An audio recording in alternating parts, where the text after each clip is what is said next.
По итогам года прошлого мы уже в прессе, в интернете неоднократно рассказывали про свою деятельность в 2023 году. Мы считаем, что год был удачный, не буду повторяться, столько мероприятий, столько у нас достижений, продвижений, завоеваний, будем так говорить, в интернет-пространстве особенно. Нынче 24 год. Президентом Владимиром Владимировичем Путиным он объявлен годом семьи.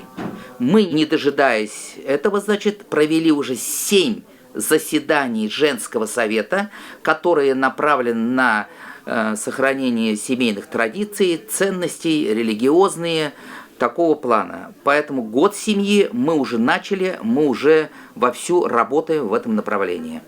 Что касается Раисы Республики Татарстан, Шахесляр, год героев, год выдающихся личностей. Мы сейчас готовим график. У кого из, Шахесляр, будем говорить, выдающихся личностей, героев, у кого юбилейные даты. Те, которых с нами нет, и те, которые с нами есть.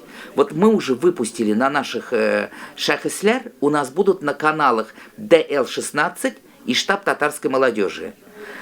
Вот на этих каналах у нас уже выставлены 7 фильмов, так что мы в ногу со временем уже будем сейчас про наших ученых и даже ныне живущих людей мы тоже будем про них рассказывать. Зачем мы это делаем? Это мы делаем для воспитательной работы для молодежи, для идеологии, что есть на кого равняться, есть кем гордиться, с кого брать пример для нашей молодежи. Поэтому у нас главное – это идеология для молодежи. Мы продолжим нашу деятельность по СВО, хотя многие ее и не поддерживают. Мы, сейчас готовим 5 роликов патриотических, направленных на любви к родине, на ответственности для молодежи.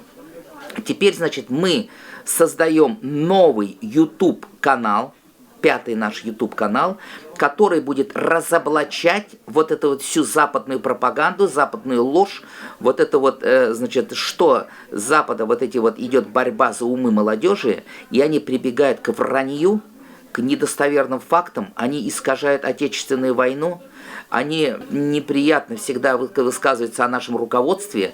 Вот чтобы это все разоблачать на корню, мы создали отдельно YouTube-канал.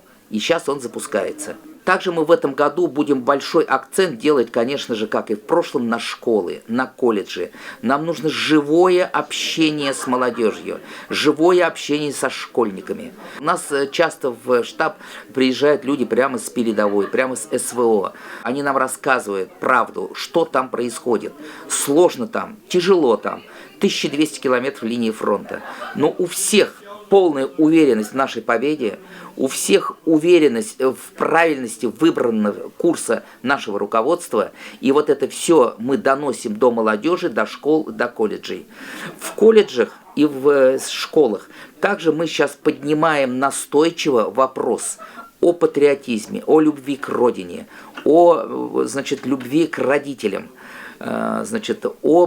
Чтобы дети у нас знали свою историю, знали, кто у них были бабушки, дедушки, знали все-таки хотя бы выборочно, примерно суть Отечественной войны. Вот как она начиналась, как она проходила, кто на чьей был стороне, как она закончилась. И все-таки правду рассказать, правду, суть СВО, почему это вынужденная мера, и, про сложность ситуации и полной уверенности в правильности нашего курса и в полной уверенности в нашей победе.